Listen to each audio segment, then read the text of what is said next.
मीरा भाईंदर पालिकेच्या बांधकाम परवानग्यांची संबंधित प्रकरणावरून मुंबई उच्च न्यायालयानं पालिका आयुक्तांना सुनावल्यानंतर आता आमदार नरेंद्र मेहता यांनी आक्रमक भूमिका घेतली आहे। या प्रकरणाचा चुकीचा अर्थ लावला जाऊ नये असं स्पष्ट करत त्यांनी माजी आयुक्त दिलीप ढोले यांच्या कार्यकाळातील बांधकाम परवानग्यांची लाचलुचपत प्रतिबंधक विभागामार्फत चौकशी करण्याची मागणी केली आहे।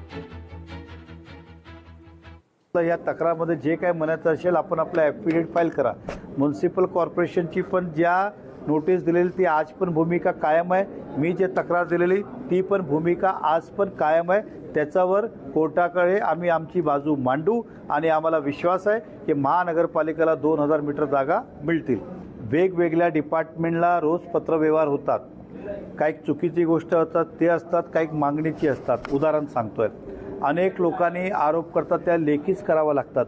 मी जो आरोप केलाय ते काही मी मागे जात नाही। मी जे आरोप केलंय ते युनिफाईड DCR नियमाच्या अनुषंगाने ढोले साहेबांनी जे भ्रष्टाचार केलं होतं त्याबद्दल माझी तक्रार आहे आणि ती आजही कायमच आहे।